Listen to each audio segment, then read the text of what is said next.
O nosso objetivo no encontro de hoje é fazer a correção de exercícios que aparecem lá no nosso livro de atividades, referente ao conteúdo abordado, tanto no capítulo 5 quanto no capítulo 6 do nosso livro didático número 2. Então, as questões que serão corrigidas aqui aparecem lá na página 11 até a página 14 do livro de atividades e depois da página 20 até a página 23 também do livro de atividades. Então, a correção aí principalmente das questões abertas do nosso livro de atividades.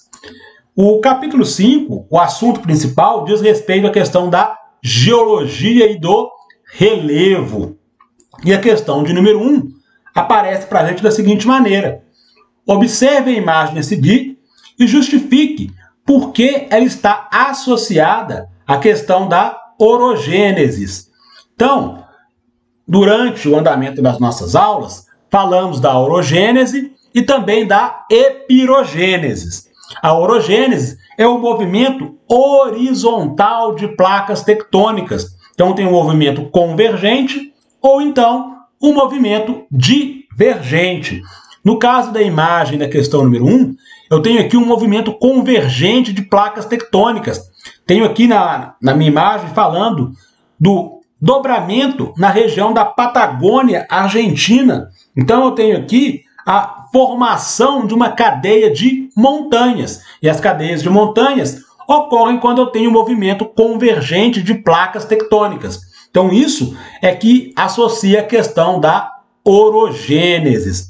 Movimento horizontal de placas tectônicas formando cadeias de montanhas. O outro cenário é a epirogênese. A epirogênese, o movimento ele é vertical. Ele provoca lá tanto o soerguimento quanto o rebaixamento da superfície terrestre. Então, respondendo a questão número 1, pediu para observar a imagem e justificar por que está associado à orogênese. Está associado à orogênese por se tratar de um movimento horizontal, movimento convergente de placas, formando uma cadeia de montanhas. Então, essa é a resposta da questão número 1. Passamos para o exercício número 2. Da questão 2, fala o seguinte: a Islândia é uma ilha localizada no Oceano Atlântico Norte, entre a América do Norte e a Europa. Explique sua formação a partir da dorsal mesoatlântica. Então, quando a gente fala aqui das dorsais, a dorsal nada mais é do que um movimento divergente de placas tectônicas, é também um movimento horizontal, um movimento orogênico, porém esse movimento ele se dá no fundo do oceano. Então, quando eu tenho ali um movimento divergente no fundo do oceano, a dorsal mesoatlântica ali, ó, as placas, ao se distanciarem uma da outra, ela vai abrir espaço e esse espaço ele vai ser preenchido ali com magma. Então, este magma vai formar para a gente cadeias ali vulcânicas. Então, eu vou ter a formação de vulcões em função da presença da dorsal, desse movimento divergente de placas tectônicas aí no fundo do oceano. E aí está pedindo para formar, para explicar, melhor dizendo, a formação aqui da Islândia com base nessa dorsal. Então, quando tem um movimento divergente, o magma ocupou o espaço que foi deixado ali pelo distanciamento das placas tectônicas. Esse magma forma uma ilha vulcânica e essa ilha vulcânica dá origem à Islândia. Então, a Islândia é uma ilha vulcânica formou então a Islândia em função do movimento divergente. Então, ela teve origem dessa forma e ela continua de alguma maneira se formando ali em função desse movimento horizontal, movimento divergente, que é a dorsal mesoatlântica. Movimento divergente de placas tectônicas abre espaço para a formação de vulcões. Não é à toa que no fundo do oceano, dos oceanos, é que eu tenho a maior quantidade aí de vulcões. Então, a Islândia é uma ilha vulcânica. O país foi formado dessa forma, através ali do preenchimento do magma pelo movimento divergente de placas tectônicas. A questão de número 3, sobre a erosão e agentes modificadores do relevo, responda às questões. Então, o item A da questão número 3 pergunta o que são agentes externos. Agentes externos são aqueles que modelam o relevo terrestre. Nós estudamos os agentes internos. Os agentes internos são aqueles que contribuem para a formação do relevo terrestre. E os agentes externos contribuem para a modelagem do relevo terrestre. Então, os agentes internos, que vão formar o relevo, eles podem ser chamados também de agentes endógenos. Já os agentes externos, que é o que a gente está falando aqui no item A, eles também podem ser chamados de agentes exógenos. Então, os agentes exógenos ou externos aqui são aqueles que vão modelar o relevo. E aí, destaque especial para o processo de erosão. A erosão provocada pelos ventos, a erosão eólica, erosão causada lá pela chuva, então a erosão pluvial. Tenho também a erosão fluvial, causada lá pelos rios. Então, a erosão marinha, que a gente vai ver aqui na sequência, no item B da própria questão número 3. Então, os agentes externos são agentes que contribuem para a modelagem do relevo e um destaque especial entre esses agentes para a erosão. E tenho aí também o processo de intemperismo. Então, agentes externos modelam o relevo terrestre e a erosão se destaca aí neste cenário. No item B da questão 3, as paisagens a seguir sofreram influência de agentes externos, os agentes exógenos. Explique quais desses agentes estão associados a cada processo retratado. Na primeira imagem que eu tenho aqui nos Estados Unidos, em Utah, eu posso fazer uma clara associação aqui com o processo de erosão causado pelo vento, a erosão eólica. Então, a ação do vento contribui para o processo erosivo que se dá nesta primeira imagem. Na imagem que eu tenho ao lado aqui, a imagem do Reino Unido, no ano de 2013, eu tenho claramente a possibilidade de observar aqui que eu tive a atuação da água do mar. Então, aqui ocorre o processo de erosão marinha. Então, a ação da água do mar, decorrência da ação da água do mar, forma para a gente a erosão marinha, representada nessa segunda imagem. A imagem que eu tenho aqui dos Alpes franceses, aqui no ano de 2015, eu consigo observar aqui, ó, a presença do gelo. Então, tendo aqui a presença do gelo, facilmente eu consigo associar com a questão da erosão glacial, a erosão causada em virtude da ação do gelo. E por fim, a quarta imagem aqui do lado, que eu tenho uma situação em Bangladesh, ainda fala rio em Bangladesh. Se eu tenho ação da água do rio, só pode ocorrer aqui o processo de erosão que eu vou classificar como erosão fluvial, com F. Fluvial, erosão causada, então, pela presença da água, a presença dos rios aqui. Então, o rio em Bangladesh formando o processo de erosão fluvial, com F. A pluvial, com P, erosão causada pela chuva. Chegamos aí à questão de número 4, e nessa questão apresenta aqui uma ilustração pedindo para que a gente faça uma análise aqui desse processo. Então, o que está ocorrendo aqui? Eu tenho a ação do gelo. Então, observa no primeiro cenário, o que está acontecendo? A água ela está preenchendo aqui uma fissura que apareceu na minha rocha. Com o passar do tempo, o que ocorre? Eu tenho aqui variações de temperatura e ocorre o congelamento da água que ocupou o espaço aqui na fissura da minha rocha. Quando isso ocorre, a água está passando do estado líquido para o estado sólido, ela vai ocupar um volume maior. Então, em função dela ocupar esse volume maior, o que está acontecendo? Ocorre o rompimento da rocha. Então, as baixas temperaturas fizeram com que a água congelasse. Ao congelar, ela vai fazer o rompimento aqui da minha rocha.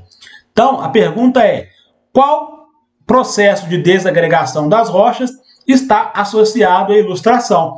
Esse processo é o intemperismo. Então é o intemperismo que está gerando essa desagregação aqui das rochas. Se a gente quiser ser um pouco mais específico, ainda posso falar que é um intemperismo físico. Nós estudamos o intemperismo físico, químico e biológico com o andamento aqui das nossas aulas. No intemperismo físico, eu comentei que existe a ação da temperatura. Então a temperatura maior vai fazer com que a rocha, por exemplo, dilate. Temperaturas menores vai fazer com que a rocha se contraia. Então esse processo de dilatação e contração. No caso da ilustração, a água está fazendo esse processo. As baixas temperaturas fizeram com que a água, que ocupou a fissura aqui da rocha, congelasse. Ao congelar, passou do líquido para o sólido, ocupou um volume maior, promoveu então o rompimento aqui da minha rocha. O processo de desagregação é o intemperismo físico aí no caso. Então, com isso, respondemos a questão de número 4, passamos para a questão de número 5, ainda dentro do capítulo que fala de geologia e relevo. Então, a questão 5 conta o seguinte para a gente. O Brasil é sismicamente estável. Poucos foram os tremores de elevada magnitude em nosso território. Observe o mapa a seguir e, com base na análise dele, justifique por que o país não apresenta grandes abalos sísmicos. Por que o Brasil não sofre aí com terremotos de grande intensidade? No mapa, é possível observar aqui a presença das principais placas tectônicas que eu tenho espalhado aqui ao redor do globo. E aí eu posso falar que o Brasil ele está situado no centro da placa sul-americana. E isso faz com que o território brasileiro se torne uma área mais estável.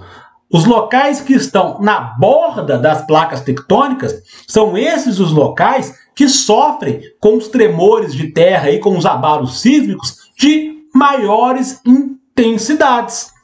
Então, a localização privilegiada do Brasil, digamos assim, no centro da placa sul-americana, faz com que não ocorram aqui no país terremotos ou abalos sísmicos aí de grande intensidade. Significa dizer que não ocorrem terremotos no Brasil? Não. Nós temos sim terremotos, porém, se a gente for observar a nossa escala Richter, que mede a intensidade dos terremotos, são terremotos de baixa intensidade. Então, a justificativa para a questão 5 é a localização do Brasil no centro da placa sul-americana. Os locais que estão na extremidade das placas são as áreas que sofrem aí os grandes abalos sísmicos, o que não é o caso do Brasil. Com isso, a gente responde a questão de número 5 aí do capítulo 5 de Geologia e Relevo. E temos aí mais uma questão, que é a questão de número 6 neste capítulo. Leia a notícia a seguir sobre a intensa atividade sísmica registrada no Golfo de Valência. E aí o título é Intensa atividade sísmica na costa de Valência. Mais de 200 sismos, incluindo um de magnitude 4,1 na escala Richter, registraram-se desde a noite de terça-feira, 2 de outubro de 2013, na zona do Golfo de Valência, próximo de um polêmico armazém subterrâneo de gás natural instalado nas costas de Vinaròs, ou seja, em Castellón, na Espanha. Dados do Instituto Geográfico Nacional referem-se que, desde meados de setembro de 2013, a zona registrou já quase 350 sismos, numa situação que está a suscitar polêmica e amplo debate em torno do futuro do projeto. Um movimento de terra mais intenso desde que começaram a registrar-se esses terremotos relacionados com o projeto Castor, como é conhecido, ocorreu na madrugada de terça-feira, com uma magnitude de 4,2 graus, levando a ativar o plano de risco sísmico de Generalitat, governo regional da cidade valenciana. Então foi feito um investimento de 1.200.000 euros. O projeto Castor procura aproveitar um antigo poço petrolífero a 1.750 metros de profundidade sob o nível do mar para ali injetar gás, criando uma reserva estratégica para a Espanha. Geólogos e outros especialistas têm afirmado nos últimos dias que os numerosos sismos registrados na costa de Castellón e Tarragona se devem à sismicidade induzida.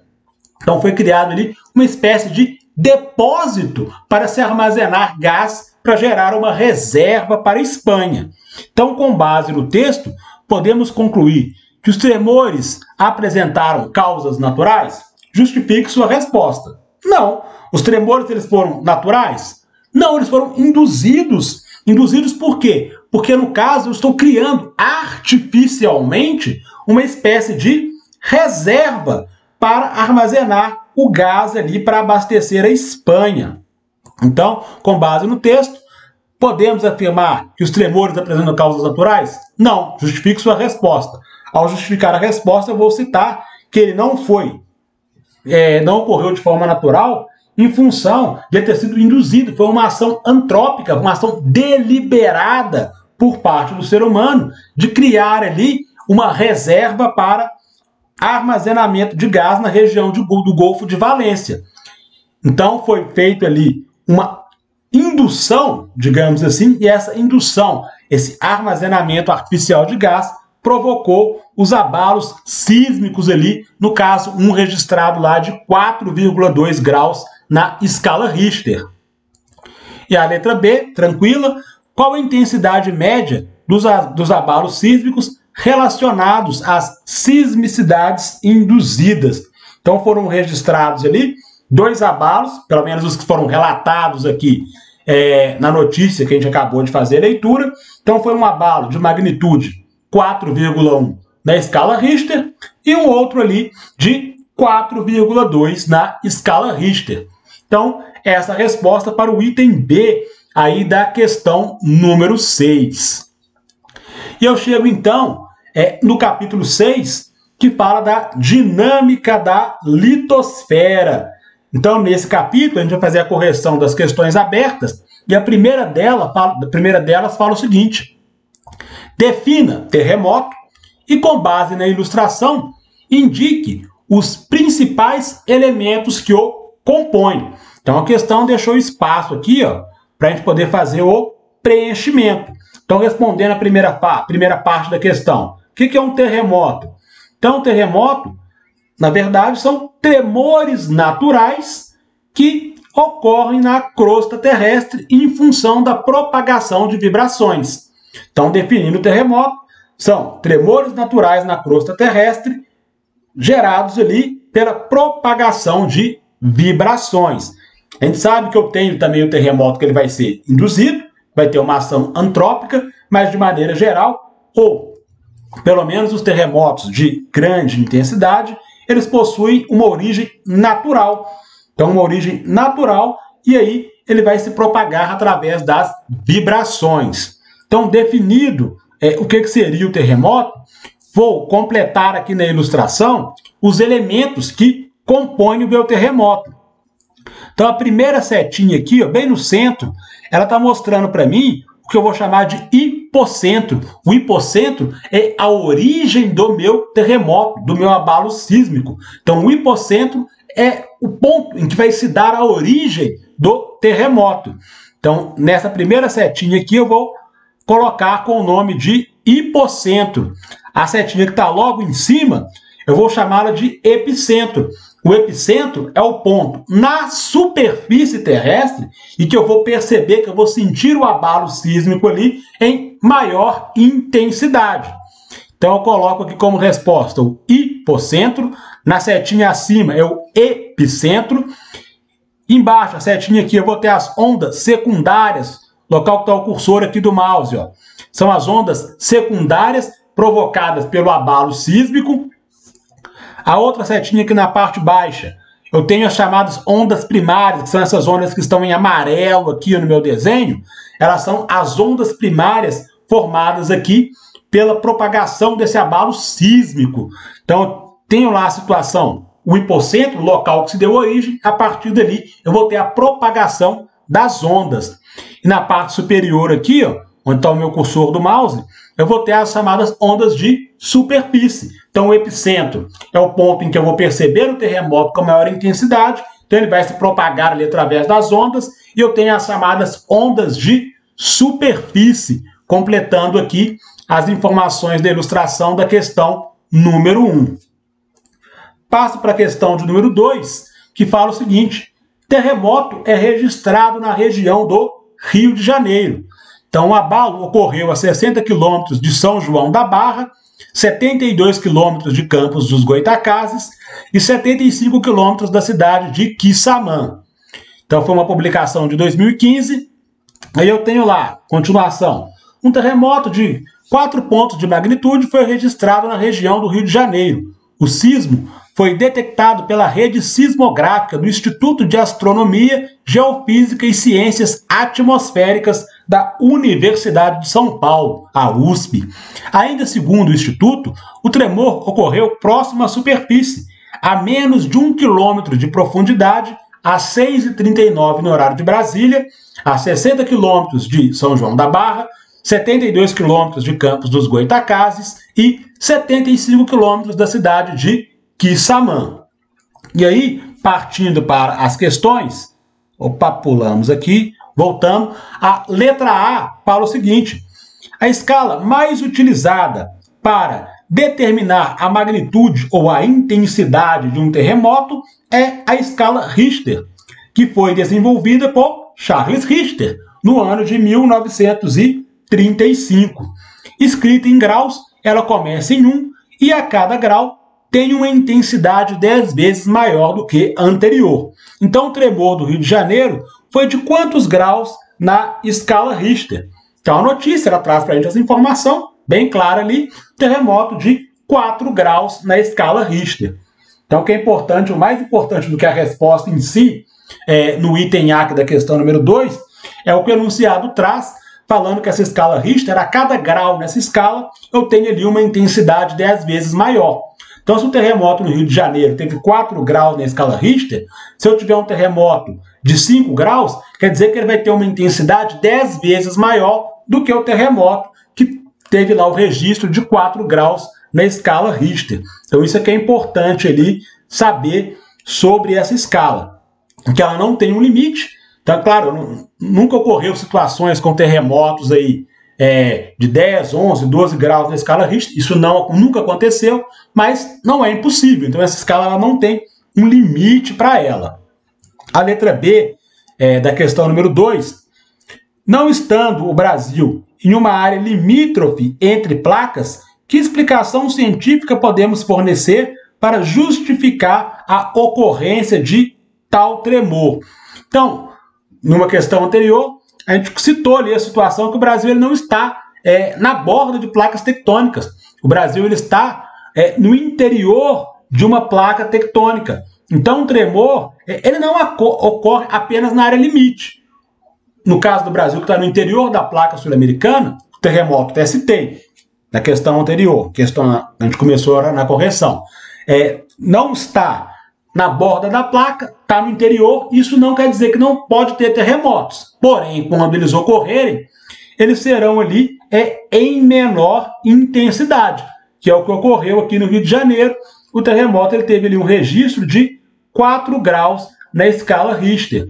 E uma outra questão que a gente definiu o que era terremoto, a gente falou que eram situações naturais. Porém, eu posso ter ação antrópica também, que de alguma maneira ela pode resultar aqui na situação de abalos sísmicos. Então, situações que eu tenho lá, área de mineração, então uma área de pedreira, eu tenho que fazer o uso de dinamite para abrir espaço para mineração, então isso pode gerar também algumas situações que tem terremotos, abalos sísmicos, sempre de intensidade leve para moderada. Ok? Então, resposta do item 2, do item B da questão número 2, passo para a questão 3. O mapa a seguir mostra o epicentro do terremoto que gerou um tsunami na região do Oceano Índico em 2004. Sabe que os terremotos são tremores naturais da crosta terrestre que se propagam por meio de vibrações, as quais podem ser percebidas diretamente com os sentidos ou por meio de instrumentos. São consequências da liberação imediata de energia aplicada à rocha. Então, tenho aqui o mapa mostrando a propagação das ondas. A gente acabou de nomear os elementos ali do terremoto. Então, a propagação das ondas e as regiões mais atingidas por esse tsunami lá no ano de 2004. Justifique quais das localidades citadas apresentaram maior e menor energia das ondas do tsunami. E aí pede a Cidade do Cabo e Colombo. O mapa aqui da questão, ele não está tão nítido assim, mas Colombo está aqui, observando pelo cursor do mouse. Então eu tenho Colombo localizado nessa região. Eu tenho aqui o epicentro do terremoto, do abalo sísmico, que é esse ponto em vermelho. Aqui eu tenho a cidade de Colombo e a Cidade do Cabo, ela está aqui embaixo. Ó. Então, Cidade do Cabo, onde está o cursor aqui do mouse, tenho Colombo e tenho o epicentro. E eu tenho que falar os locais de maior e menor energia das ondas do tsunami. Então, se eu pensar em Colombo, Colombo vai observar esse terremoto ali, o abalo sísmico, com uma intensidade muito maior. Por quê? Porque ele está mais próximo do epicentro. Então, Colombo fica ali no Sri Lanka. Então, essa região de Colombo, ela vai ser atingida ali pelas ondas em maior intensidade, pelos tremores ali, em função da proximidade com o epicentro. Então, maior energia para Colombo, menor energia para a Cidade do Cabo, em função da distância da Cidade do Cabo até o epicentro ali do tsunami. Ok? Para a questão número 3, passando para a questão de número 4 aí, para a gente responder. Observe os dados e leia o texto a seguir sobre 2 abalos sísmicos ocorridos no Haiti e no Chile. Então, no Haiti, o terremoto foi lá em janeiro de 2010, 230 mil vítimas. Um terremoto no Chile também em 2010, porém 723 vítimas. Quando eu penso nas pessoas expostas a tremores violentos ou extremos, 847 mil no Haiti contra 0 no Chile. Pessoas expostas a tremores muito fortes ou severos, 2 milhões e 600 mil no Haiti contra 12 milhões e 700 mil no Chile. Aí eu tenho o texto. O terremoto no Chile foi um exemplo de mergulho de uma placa, no caso, a placa de Nazca, no Oceano Pacífico, para debaixo de outra placa, a placa sul-americana. O terremoto no Haiti foi um deslizamento lateral entre placas, a caribenha e a norte-americana, em uma fronteira conhecida como Zona de Falha em Enriqueño Platán, em Platán Garden. Além disso, no caso do abalo no Chile, apesar de ter magnitude extrema, então 8,8 graus aí na escala Richter, seu hipocentro foi no mar, a 35 quilômetros de profundidade. O do Haiti, com magnitude 7, foi a 10 quilômetros da superfície. Então, hipocentro é o ponto de ruptura inicial, também chamado de foco do tremor, ou onde o início do terremoto aconteceu mesmo. E epicentro é a projeção do hipocentro na superfície. E aí a pergunta: reflita sobre possíveis fatores associados ao fato de haver maior número de mortes no Haiti do que no Chile. E aí a gente pode fazer associação pensando na questão do hipocentro aqui do meu tremor de terra, do meu abalo. O que aconteceu? Quando eu penso lá no Chile, o hipocentro ele está a 35 quilômetros de profundidade. No caso do terremoto no Haiti, ele está a 10 quilômetros da superfície. Então, a proximidade do hipocentro com a superfície faz com que o epicentro ali no Haiti ele seja percebido com muito mais intensidade. Então, posso fazer essa associação pensando na questão do hipocentro, a proximidade maior desse abalo, desse terremoto com a superfície no Haiti do que no Chile. E aí, outra situação que pode ter levado a um número maior de mortes no Haiti do que no Chile é que, no caso do Haiti, por ser um país da América Central, um país muito pobre, as construções ali elas não são adequadamente preparadas para suportar um tremor de terra.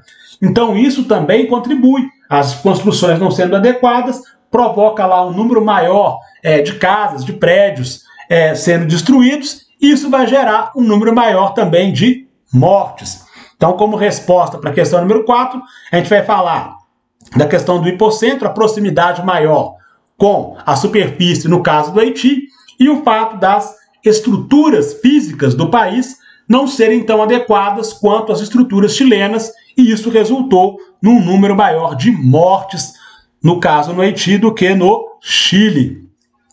E chegamos aí à questão de número 5. Observe a imagem de um evento natural ocorrido na cidade de Hiroshima, no Japão, no ano de 2014. Que tipo de movimento de massa a imagem apresenta? Justifique um fator potencializador da ocorrência desse evento. Então, em uma aula anterior, nós falamos sobre os movimentos de massa e fizemos uma classificação. Se a gente voltar naquela classificação e fizer uma observação, eu posso associar a imagem dessa questão com um movimento de massa que eu vou classificar aqui, então, como um escoamento.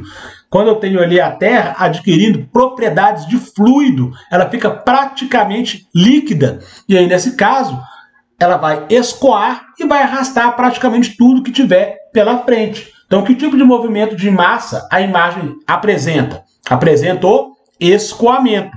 E um fator potencializador, no caso, é a presença das construções aqui em uma área de encosta. Então, isso favoreceu a ocorrência deste evento. Então, essas informações devem aparecer na questão de número 5. Com isso, a gente encerra aqui a correção das questões do livro de atividades.